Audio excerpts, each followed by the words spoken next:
जय हिंद दोस्तों, स्वागत है मेरे चैनल पर विराट क्लास जीएस रिसर्च पर।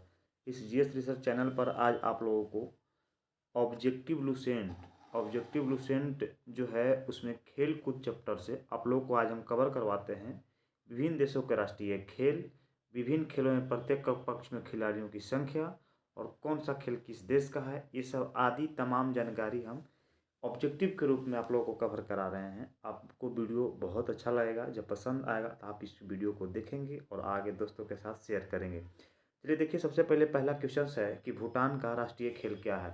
तो भूटान का राष्ट्रीय खेल क्या है, तो भूटान का राष्ट्रीय खेल तीरंदाजी है। आप याद रखेंगे, एक क्वेश्चन को हम दो बार रिपीट करेंगे।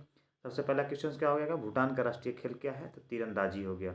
दूसरा क्वेश्चन कहता है कि संयुक्त राज्य अमेरिका का राष्ट्रीय खेल क्या है। तो संयुक्त राज्य अमेरिका का राष्ट्रीय खेल बेसबॉल है। याद हुआ, संयुक्त राज्य अमेरिका का राष्ट्रीय खेल क्या है, बेसबॉल है। तीसरा क्वेश्चन कहता है कि भारत का राष्ट्रीय खेल किसे माना गया है। ये किसको नहीं पता होगा कि भारत का राष्ट्रीय खेल हॉकी है। सबको पता होगा, लेकिन फिर से जानिए ताकि आप कंफ्यूज ना हो। भारत का राष्ट्रीय खेल क्या है, हॉकी है। तुर्की का राष्ट्रीय खेल क्या है। चौथा क्वेश्चन कहता है कि तुर्की का राष्ट्रीय खेल क्या है, तो कुश्ती है। तुर्की का राष्ट्रीय खेल क्या है, कुश्ती है। आप याद रखेंगे, ध्यान हुआ। भूटान का राष्ट्रीय खेल तीरंदाजी, संयुक्त राज्य अमेरिका का राष्ट्रीय खेल बेसबॉल, भारत का राष्ट्रीय खेल हॉकी, तुर्की का राष्ट्रीय खेल कुश्ती हो गया। अगला क्वेश्चन कहता है क्वेश्चन नंबर 5, स्कॉटलैंड का राष्ट्रीय खेल क्या है। स्कॉटलैंड का राष्ट्रीय खेल हो जाएगा रग्बी फुटबॉल। स्कॉटलैंड का राष्ट्रीय खेल क्या हो जाएगा, रग्बी फुटबॉल। चलिए बढ़ते हैं हम लोग आगे। क्वेश्चन नंबर 6 की ओर बढ़ते हैं। श्रीलंका का राष्ट्रीय खेल क्या है। तो श्रीलंका का राष्ट्रीय खेल हो जाएगा बेसबॉल। श्रीलंका का राष्ट्रीय खेल क्या है, बेसबॉल है। बुल फाइटिंग यानी कि सांड की लड़ाई, सांड की लड़ाई किस देश की राष्ट्रीय खेल है, स्पेन। सांड की लड़ाई किस देश की राष्ट्रीय खेल है, स्पेन की। आइस हॉकी, आइस हॉकी किस देश का राष्ट्रीय खेल है, आइस हॉकी कनाडा की राष्ट्रीय खेल है। आइस हॉकी किस देश की राष्ट्रीय खेल है, कनाडा की।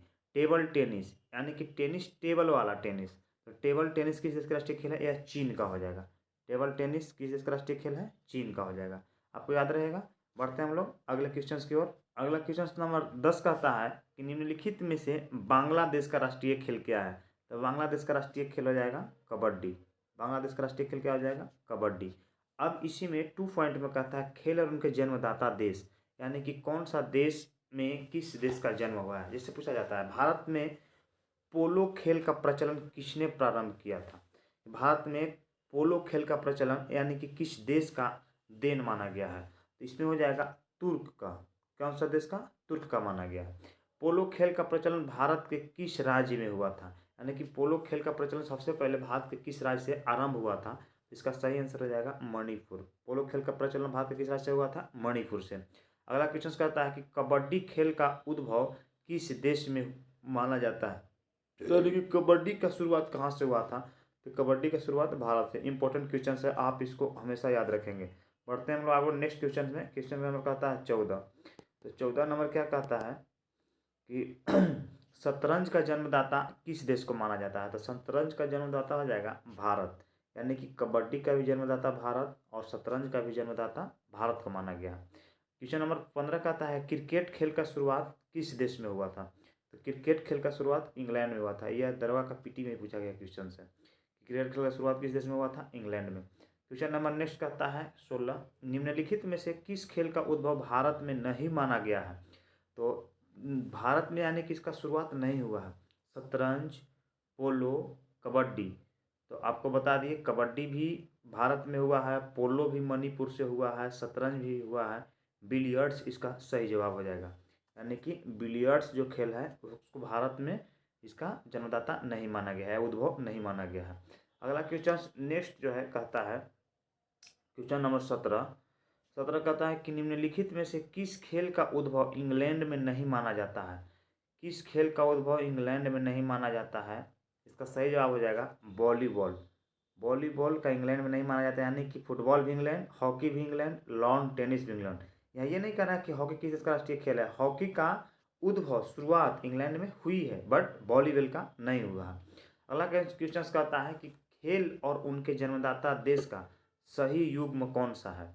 सही युग्म का चुनना है। तो इसमें स्क्वैश भारत गलत हो जाएगा, बिलियर्ड्स इंग्लैंड गलत हो जाएगा, सही जवाब इसका हो जाएगा पोलो भारत। तो पोलो भारत एकदम सही है, ये है, अभी हम लोग पढ़े थे। तो पोलो का शुरुआत भारत में कहाँ से हुआ? मणिपुर से हुआ, राइट आंसर हो गया। अगला क्वेश्चन कहता है कि खेल और उनके जन्मदाता देश का गलत युग्म को बताइए।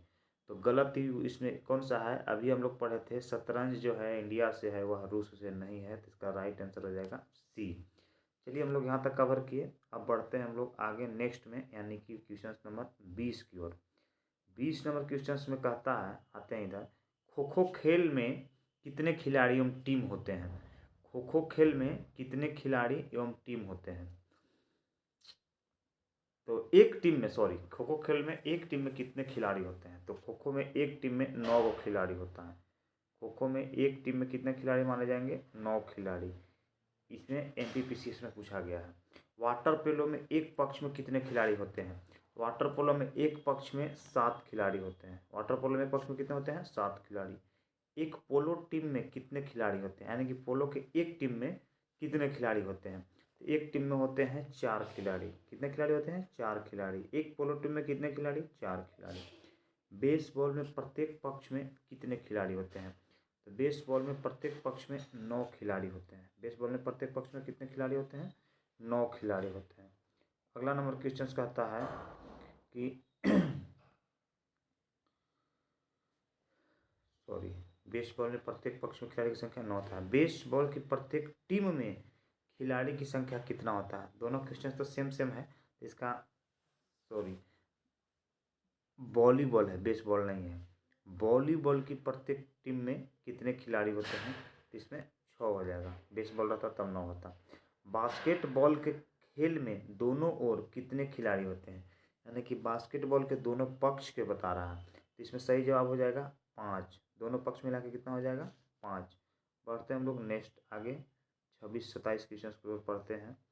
26 नंबर क्वेश्चन कहता है कि कितने खिलाड़ी एक टीम से मैदान पर क्रमशः खो खो, कबड्डी, वॉलीबॉल और बास्केटबॉल में खेलते हैं? एक टीम से मैदान पर क्रमशः बारी बारी से कह रहा है, यानी कि खो खो में कितना, कबड्डी में कितना, वॉलीबॉल में कितना, बास्केटबॉल में कितना। तो इसको ध्यान से आपको बनाना होगा।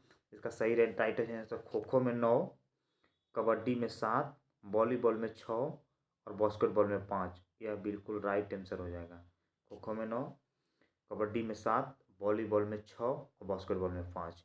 वॉलीबॉल, बास्केटबॉल तथा बेसबॉल खेल में प्रत्येक में खिलाड़ियों की संख्या क्रमशः होती है। पहले वॉलीबॉल, इसके बाद बास्केटबॉल, इसके बाद बेसबॉल बोल रहा है। तो इसका राइट आंसर हो जाएगा कि वॉलीबॉल में 6, बास्केटबॉल में 5 और बेसबॉल में 9। राइट आंसर हो जाएगा सी। अगला कह रहा है कबड्डी के खेल में प्रत्येक पक्ष में खिलाड़ियों की संख्या कितनी होती है? तो कबड्डी के खेल में प्रत्येक पक्ष में 7 खिलाड़ी होते हैं। प्रत्येक पक्ष में कितने होते हैं? 7 खिलाड़ी। किस समूह के खेल में प्रत्येक पक्ष में खिलाड़ी होते हैं? किस समूह के खेल में प्रत्येक पक्ष में खिलाड़ी होते हैं? इसका सही हो वाटर पोलो और कबड्डी हो जाएगा। किस समूह के खेल में प्रत्येक पक्ष में 7 खिलाड़ी होते हैं? तो वाटर पोलो और कबड्डी। इसके बाद नेक्स्ट क्वेश्चन कहता है, क्वेश्चन नंबर 30, कि निम्नलिखित में से किस खेल की प्रत्येक पक्ष की टीम में 11 खिलाड़ी नहीं होते हैं? क्या कह रहा है कि निम्नलिखित में से किस खेल की प्रत्येक पक्ष की टीम में 11 खिलाड़ी नहीं होता है? इसका राइट आंसर हो जाएगा खो खो। खो खो में अभी बताए हैं कि 11 खिलाड़ी नहीं होते हैं। आगे है कि किस ग्रुप के खेलों में प्रत्येक पक्ष में खिलाड़ियों की संख्या समान होती है? यानी कि कौन सा 2 खेल है जिनमें इसमें भी समान है, उसमें भी समान है? तो इसका राइट आंसर हो जाएगा, इसका राइट आंसर हो जाएगा बेसबॉल एवं खो खो। बेसबॉल एवं खो खो। इसके बाद है एक क्रिकेट टीम में मैदान पर खिलाड़ियों की संख्या कितनी होती है? एक क्रिकेट टीम में मैदान पर, तो मैदान पर खिलाड़ियों की संख्या आप जानते होगा कि क्रिकेट का जितना आप लोग देखने में आगे और खेलने में आगे कि दोनों टीम में 22 और एक पक्ष में 11। कहीं भी जब तक दोनों टीम नहीं पूछा जाए तो एक पक्ष में ही जवाब देना है। अगला क्वेश्चन का आता है कि एक हॉकी मैच में एक टीम में कितने खिलाड़ी होते हैं? तो हॉकी मैच में एक टीम में खिलाड़ी हो जाएंगे 11, यानी कि जितना क्रिकेट में उतना हॉकी में। फुटबॉल मैच के दौरान मैदान पर एक टीम में अधिकतम कितने खिलाड़ी होते हैं? अब फुटबॉल में कह रहा है, बहुत अच्छा क्वेश्चन है, 11। तो आज से आप लोग याद रखेंगे, हॉकी में 11, क्रिकेट में 11, फुटबॉल में 11। अगला क्वेश्चन कहता है कि रग्बी फुटबॉल में प्रत्येक पक्ष में खिलाड़ियों की संख्या कितना होता है। तो रग्बी फुटबॉल में प्रत्येक पक्ष में 15 होता है, फुटबॉल में 11, जबकि रग्बी फुटबॉल में 15। चलते हैं हम लोग नेक्स्ट क्वेश्चन की ओर, जो लास्ट ही कर रहा है इस पेज का। क्वेश्चन नंबर कह रहा है 36 कि निम्नलिखित खेल में से किस खेल का सामान्यतः सबसे कम खेल समय है। यानी कि ऐसा कौन सा खेल है जिसको सबसे कम टाइम में खेला जाता है। तो कबड्डी, इसका राइट आंसर हो जाएगा कबड्डी।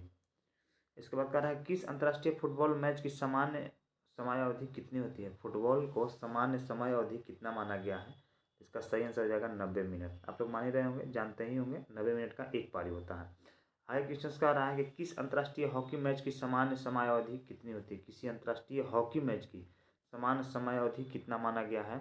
तो 60 minute is a right answer. आगे बढ़ते हैं हम लोग।